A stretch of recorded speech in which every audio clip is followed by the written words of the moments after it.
Putin had this big speech where he's trying to he's mobilizing the fucking troops, right? He's calling up all the active and retired personnel. He wants 250,000 men to take over the Ukrainians. Meanwhile, I've heard there's people. I saw an accountant get drafted. He's like, "This is my paperwork. My name is Alexei Kumanov, and I'm a fucking accountant. I've never seen a gun before." Yemen. And they're sending me to the Donbass. Kyle, I don't think you understand. You're thinking attorney. These are badasses. The certified public accountant field. I'm a little offended you just said that. He has no military experience, is what I mean. He's played Call of Duty. They took anybody who has Counter-Strike installed. This guy can work an adding machine. Is he? Aren't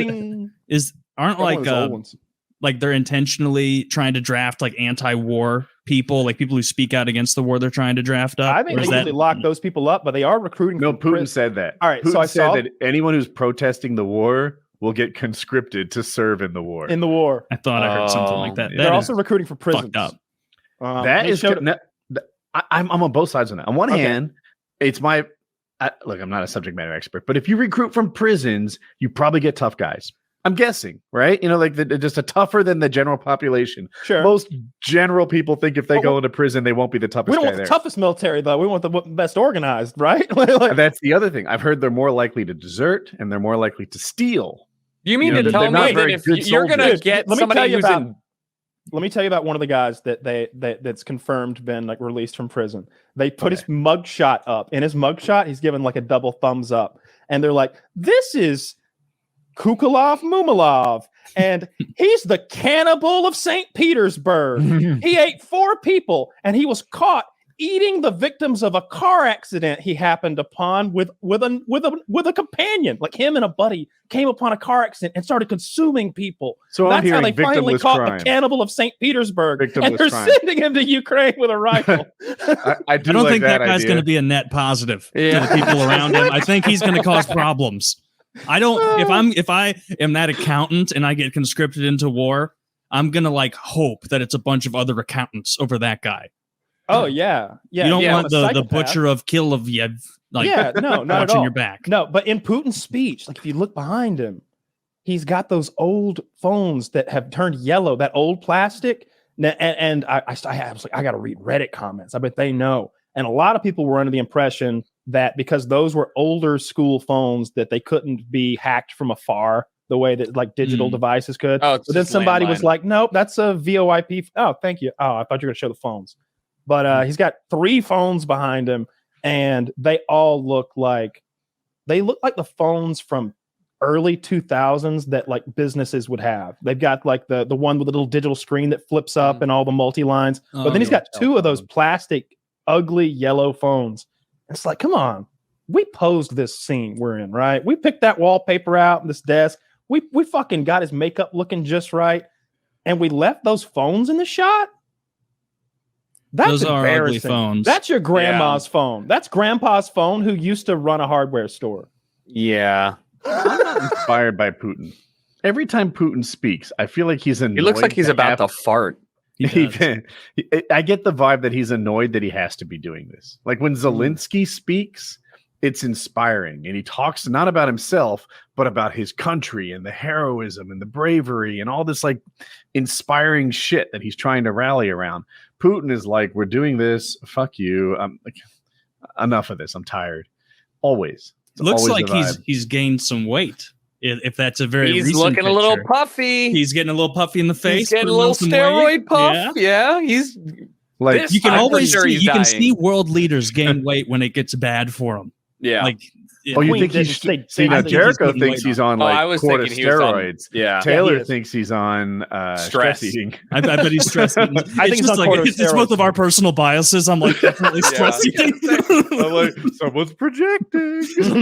No, that's a telltale sign. I bet Putin can't put the cheese nips down. That's his real problem, not the Donbass. Just throw darts at the board here, but maybe Big Ziti. The Donbass isn't the only ass you got to write. My blood pressure's not great either.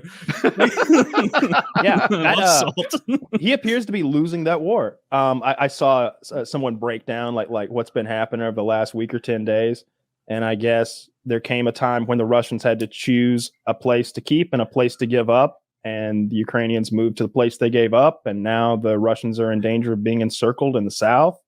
And like it's looking like a real war now, where the Ukrainians have pushed back a little bit, and then winter's coming, right? So they don't know what kind of winter it's going to be, though. It could be like a sloggy slush fest that would favor the Ukrainians, or it could be like, or it could be ice cold, which I don't know who that watched favors. the same video that I watched a YouTube video that had the same information that you're just giving, so I heard that.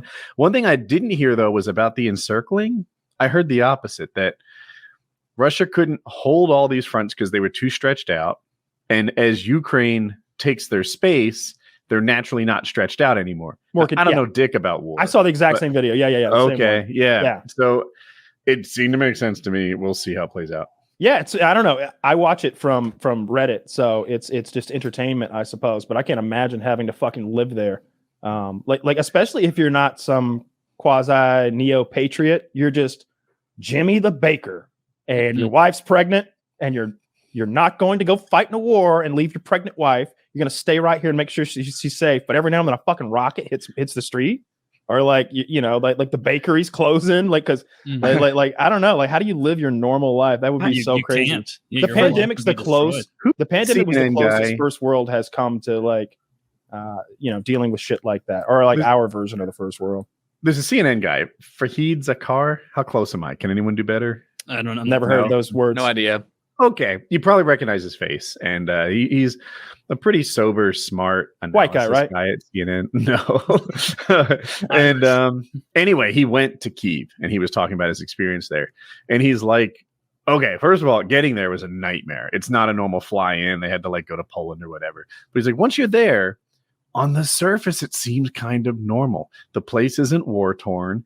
And he's showing like all the candies and goods you can buy at the store. Like these people almost seem determined to live life normally in Kyiv. But he's like, right under the surface, there's a kind of stress, a worry, a concern.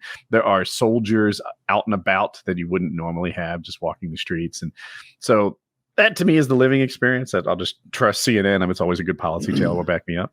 Oh yeah. And, but yeah, so I guess it's not wildly different in Kyiv anyway than it is normally. I'm still willing to take any bets on the length of the war. I think we've still got 12 more months of war going. I don't count at there might be a ceasefire along the way, but like not a lengthy one, so I don't count that as a loss. The war won't be over for at least another year. They both sides want to see how winter goes, right? Yeah, that thing about I heard two things. If winter's cold, it makes it easier for the troops to move back and forth. So Ukraine or Russia might make more moves if the ground is nice and frozen. If the ground is soggy, then you can expect the lines not to move a lot, but it's to Ukraine's advantage in that Germany doesn't need the same heating problems that it wouldn't have the same heating problems it otherwise would if winter was warmer. That's right. Yeah. That was a part of it as well. The oil. Yeah, it's really cool to watch this thing go down. It's like the plot from a movie or something. How long will it be until there's a movie about this? And will they have Michael B. Jordan play Zelensky? Asking the real questions. Who's Michael B. Jordan? He's that young black guy who's a really good actor. Who's the guy that played Apollo Creed? That was Michael B. Jordan, right? Oh, okay, yeah, he'd be perfect for Zelensky. I don't see why you choose anyone else. Well, yeah, the Will young Smith. Yeah, let's recoup Will Smith. Let's bring his career back. I don't see that going well, given they're a Russian-based company. Well, Tarkov. Yeah, they're gonna have to be kind of chill delicate about that with whole that thing. situation. Yeah, you gotta as a businessman in Russia, or like a Russian man who does business in Russia, you should probably not do anything political at all. Every day I hear about a Putin ally dead, having an accident crossing or the street, enemy falling out of a window.